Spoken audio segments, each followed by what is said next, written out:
Дараагийн бичлэгтээ тавтаа морил. За өнөөдрийн бичлэг маань амьдралын эргэлтийн цэг болох өвлийн туйлын тухай бичлэг байгаа. Энэ жил болохоор 12 сарын 22-ны өдөр тохиож байгаа байхгүй юу? Бид нарыг одоо жоохон бахт өвлийн нөгөө нар буцах өдөр гэж ярьдаг байсан шүү дээ. Нар хамгийн богино хугацаанд тусдаг өдөр. Тэгээд шүн хамгийн урт болдог өдөр гэж бид нар маш их сонсдог байсан. Тэгээ энэ өдөр маань ер нь бол бас маш их энергийн ийм хүчтэй нөлөөтэй өдөр байгаа. Тэгэд энэ өдрөөс хойш аажмаар өдөр уртснаа гэж хэлж байгаа тий. Тэгээ уламжлалт утгаараа болохоор олон улс орнуудын соёлд энэ өдрийг эрчим хүч энерги шинжлэхдэх үе гэж үздэг юм байна л да. Тэгээ сүнслэг талаас нь болохоор харанхуун нэг тийм оргил үе дуусаж гэрэл дулаан ирж амьдралд яг шин цикл эхэлж байгаа тийм маш чухал үе гэж үздэг юм лээ. 2 сарын 22-ны өдөр одоо бидний амьдралын яг одоогийн нөхцөл байдлаас биеийн сэтгэл зүйн нөхцөл байдлаас шалтгаалаад биеийн байдалд одоо нэг жоох өөрчлөлт гарах ч юм уу те ямар нэг юм өвдөх ч юм уу ханаад хүрэх ч юм уу.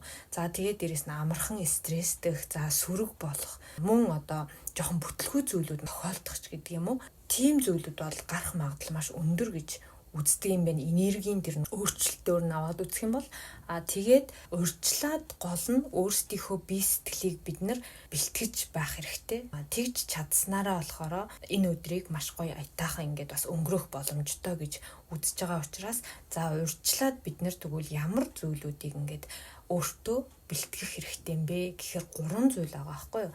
За тэгээд нэгдүгээрт нь болохоор өөрийнхөө муу энерги, сөрөг бодол. За тэгээд саад дотгор гэж байгаа шүү дээ бид нарт чинь те ямар нэгэн саад юу вэ? За тэр бүх юмаа зайлуулах одоо холдуулах хэрэгтэй гэж байгаа.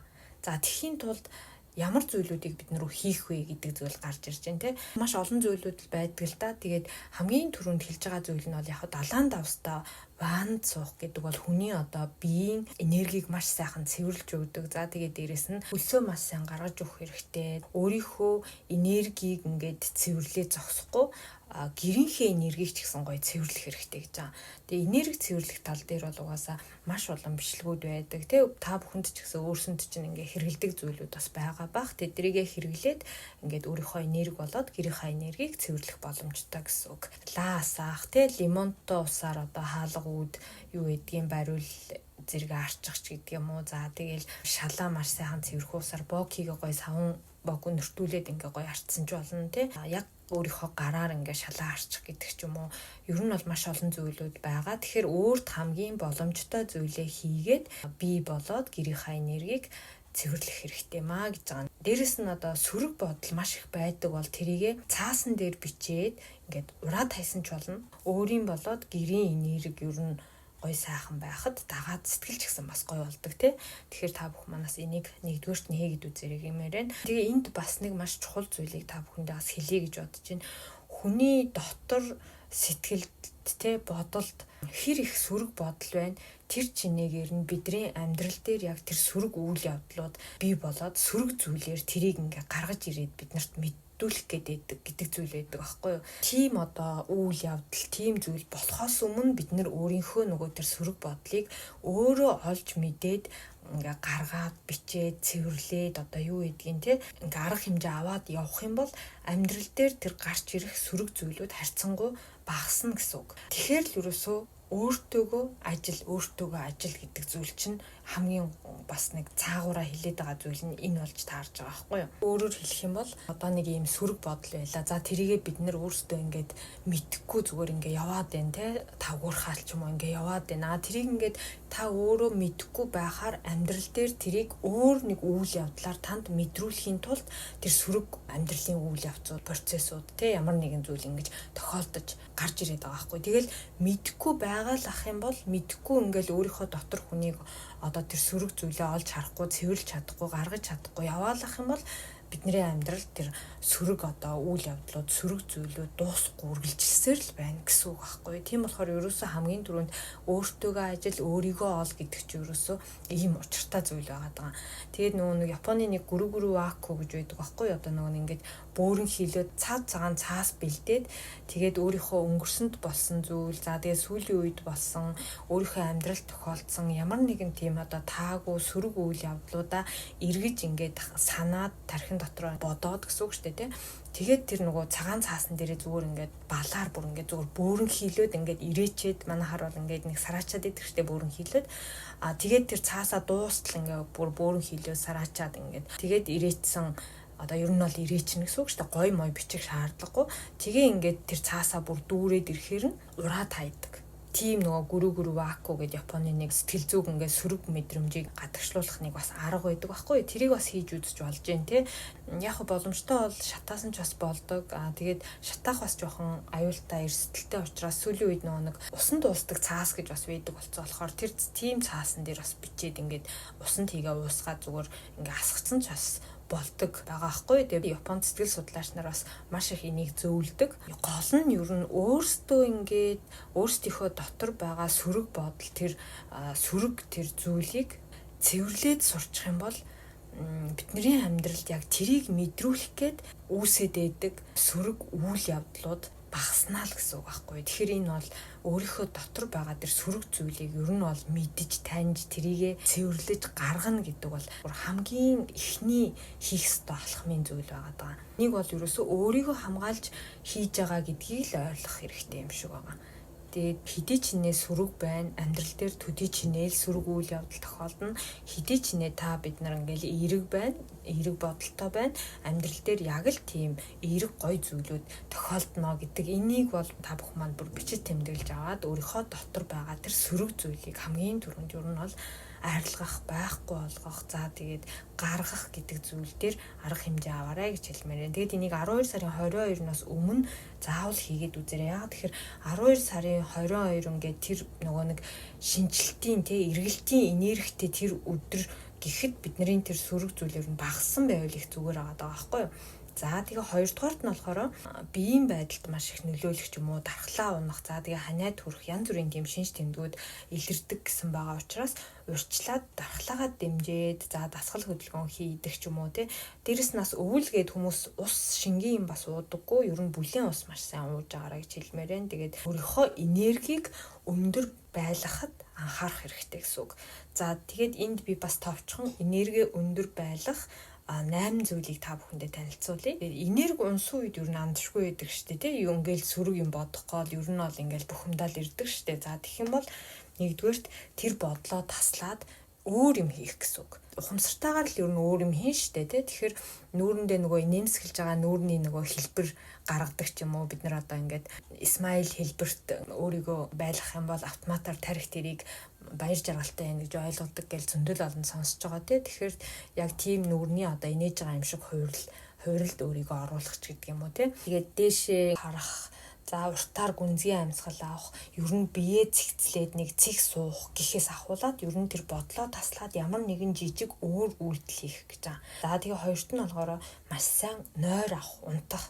Нойр сайн авах тусам хүний одоо бие идэрэхтэн бас төлжөж ингэж сэтгэл санаа хүртэл маш сайн амарж идэг учраас нойрыг бол маш сайн чанартай авах хэрэгтэй.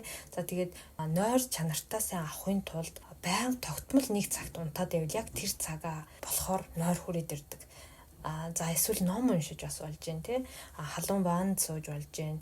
За эсвэл халуун алчуур бүлээн одоо халуун бүлээн алчуур хүзүү нүүрэндээ тавьдаг ч юм уу, өөрийгөө нэг тийм тайвшруулах зүйл хийгээд тэг бүлээн юм уудаг ч юм уу, ингээд нойрныхоо чанарыг багаагаар сайжруулад тогтмол цагтаа унтчихвэл бас бидний энерги сайн байхад маш сайн нөлөөлж өгдөг зүйл байгаа. За тэг гуравт нь болохоор инээх гэдэг бол одоо нэг шалтгаангүй ямар нэгэн байдлаар бүр тастаас ингээд инээдэг штэ. Найз нөхдөдөө. За тэгээд гоё хөвгөлтэй юм ярьж те гэр бүлийнхэнтэйгээ ер нь бол маш сайн инээж явах хэрэгтэй. Тэгээд тэр өөртөө маш их инээх тэр боломжийг ер нь бүрдүүлж өгнө гэсэн үг шүү дээ. Тэ гоё инээд мим үздэг ч юм уу. Ер нь бид нар тэгээд хошин шог гэж алей юм гэдэг. Яг тэр чинь бас бид нарыг гоё сэтгэл зүйд ингэж байлгаж өгч байгаа байхгүй юу ч бодохгүй тэр хэдхэн акшнд бид нар тэр гоё хөвчлөлтэй юм үзээд инээж ийн гэдэг чинь бас болж байгаа байхгүй. Тэгэхээр бас гоё хошин шогуд үзэж болж जैन тэ. За тэгээд дөрөвт нь болохоор чанга дуу гаргах. За чанга дуу гаргах гэхээр одоо хотод байгаа хүмүүс ч юм уу ер нь бол жоохон хэцүү шүү дээ. Хөдөө хээр талд бол одоо хашгирч болох байх. Хотод ингээд чанга дуу гаргах боломж багт бол одоо ганцаараа дуулах гэдэг зүйл маш хэрэгтэй. Машин дотроо дуулдаг ч юм уу эсвэл караоке дуулах одоо ямар гэдгийг мэдгүй өөртөө ингээд өөрөөсөө ингээд чанга дуу гаргах гэдэг зүйлийг хийж өгөх юм бол хүний бас энерги тэр ирчээрээ ингээд өндөр болж идэг гэж байгаа байхгүй. За тэгээд чанга дуу гаргах гэдэг нэг уурлж хашгирах гэдгээс тис өөр нөгөө гаргаж байгаагаас энерги нь хүртэл өөр учраас нөгөө баясаж ингэж чанга дуу гаргах гэсэн үг шүү дээ, тий. Уурлж хашгирч ингэж чанга дуу гаргах юм бол тэр угаасаа цаанаасаа бидний сэтгэл зүй тэрийг ууралж байгаа гэдгийг мэдэрч байгаа учраас энерги бол унана гэсэн үг. За тэгээд тавт нь болохоор байгальд гарах. За өвөл бол манай Монголын нөхцөлд бол байгальд гарах жоохон хэцүү гэж магадгүй те. Тэгтээ байгаль гэдэг бол өөрөө маш өндөр энергитэй. Тэр уул ус, мод, цэцэг гэдэг зүйл бол ерөөсөө ингээд тэр байгаагаараа маш өндөр энергитэй учраас тэрийг ингээд харж баясаж тэн дунд ингээд цагийг өнгөрөх гэдэг маань бидний энергийг маш өндөр болгоход үр дүнтэй зүйл байдаг байгаа. Би ерөөсөө жоохон цаг гараад цаг агаар гоё авах юм бол ер нь далаа явцдаг. Тэгээд далаа явах дуртай. За тэгээд 6-ад нь болохоор алхах гэдэг зүйл байгаа. Ингээл гүүгээл бүр амар ингээд бие хөдөлгөөд дасгал хийх гэхээсээ илүү зүгээр ингээд үргэлжлүүлээд нэг темпээрээ удаан хүн алхах юм бол хүний сэтгэл зүйд маш эерэг нөлөөтэй гэдэг зүйл байдаг. За тэгээд миний бас нэг алхалтын үр дүнгийн тухай ярьсан бичлэг байгаа. За тэрийг сонирхол бас сонсоод үзээрэй. Линкийн доор оруулчих. За тэгээд 7-д нь болохоор өнгөлөг тод хувц өмсөх. Аль болох тийм өнгөлөг гоё тод хувц өөрийнхөө ингээд хүсэж байгаа гоё тод хувцаа өмсөх юм бол хүний сэтгэл зүй бас ингээд дагаад өөрчлөгдөж өгч идэг. Тэгэхээр хүний одоо сэтгэл зүйтэй яг холбоотой байдаг юм шиг байгаа. Тэр сонгож байгаа хувцсны өнгө те янз бүрийн өнгөний сонголт ч гэсэн маш их хамаарч ирдэг юм шиг санагддаг. Тийм болохоор өөрт таалагддаг өөрийнхөө өмсөх дуртай тод өнгийн хувцас өмсөд ингээд явах ч юм уу тий. За тэгээд 8-д нь болохоор тухайн өдрийнхөө ч юм уу за тэгээ өөрийнхөө амьдралын сайхан зүйлүүдийг, эерэг зүйлүүдийг дүүрэн бичих. Заавал ингээл гоё бичих, ингэж мэнгих шаардлагагүй зүгээр л нэг цаас гаргаж ирэл ингээл бичнэ. Өөрийнхөө тэр гоё зүйлүүдийг тэгээд ингээд тэрэндээ баярлаа гэд ингээд бичих юм бол хүний сэтгэл зүйч гэсэн цаанаасаа ингээд гоё болж ирж идэг. Тийм болохоор энэ 8 зүйлийг бас яг тэр нөгөө сөрөг бодол ингээд давмгаалах гэдэг нь тэр дорн шууд болоод ингээд хийгээд үзвэл бас их зүгээр хүний энергийг гоё болгоод докторжуулаад бас өндөр болгоод явах боломжтой юм зүйлүүд байгаа. За тэгээд ерөнхий 3 дугаарт нь болохоор тийм тайван амгалан тийм нэг гоё тухта тавтаа байх цагийг өөртөө бүрдүүлж өгөх гэж байгаа. Өвөл хүйтэн болохоор манай ханчин те бүгд л ингээл яарсан, даарсан, тухгүй мэдрэмжээр өдөр хоногийг өнгөрөөгд байдаг штэ те. Тэгэхээр яг дагаад хүний сэтгэл зүйч гэсэн бас жоохон хэлбэлзээд идэг юм шиг санагддаг. Тэгэхээр 12 сарын 22-ны өдөрч тэр за тэгээд ер нь цаашлаад яг энэ өвлийн саруудыг өөртөө ингээ бүр ухамсарлаад өөртөө бүр ингээ хилээд яаж өөртөөгөө ингэж гоё өнгөрөх вэ гэдэг шийдвэр гаргаад өгвөл бас их зүгээр юм шиг санагдсан. Японы өвөл бол жоохон хэцүү шттэ гэр дотроо ч гэсэн хүүтэн болохоор манайх ч юм бол бас харьцангуй гэр дотроо дулаахан болохоор гэртээ ирээд гоё 50 хамгаалан цагийг өөртөө бүрдүүлж өгөх боломжтой шттэ тий. Байгалийн тэр янз бүрийн өөрчлөлт одоо хүйтэн халуун за тэгээд борото цастаа гэдэг тэр зүйлүүдэд хитих одоо сэтгэл зүгөө бас ингэж хамаатуулахгүйгээр өөрийгөө тэндээс ингэж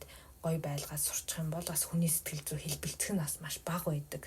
Тийм учраас өвлийн саруудыг бас хүүтэн ч гэсэн ингэж гоё өнгөрөөе гэдэг нэг тийм одоо шийдвэр өөртөө бий болгочвол хамаагүй бас амар байна гэж бодож байна. Өөртөөхөө сэтгэл зүгэл ер нь ямар нэгэн тэр гадны нөлөө, гадны бусдын хүний үг үйлдэл одоо юу гэдгийг цаг уурын нөхцөл байдлуудаас ингэж хэлбэлцүүлэхгүй ингээд 50 амгалан байлгаа сурна гэдэг бол бас нэг маш том өөрийгөө одоо хамгаалж байгаа нэг чадвар юм болов уу гэж бодож байна. За тэгээд дээрэс нь одоо өвөл юм чинь сайн идэх хэрэгтэй те витаминаа сайн уух хэрэгтэй гэдэг юм ингээд авах ямар арга хэмжээ вэ өрсөндөө аваад ингээд явах юм бол болно гэж бодож байна. За тэгээд эдгээр 3 зүйлийг ер нь энэ өвлийн туйл гэж хэлээд байгаа те 12 сарын 22-наас өмнө ингээд хийгээд тэгээд яг энэ өдрийг 50 эерэг ингэж өнгөрөөж чадах юм бол цаашлаад яг тэр энергиэрээ оноо дуусгах боломжтой болж байгаа. Тэгээ яг тэр энергиэрээ ингээ гоё оноо дуусгачих юм бол шинэ оноо ч гэсэн илүү энерги өндөр ухтах боломжтой болж байгаа. Нэг үг байдаг шүү дээ, тухайн жилээ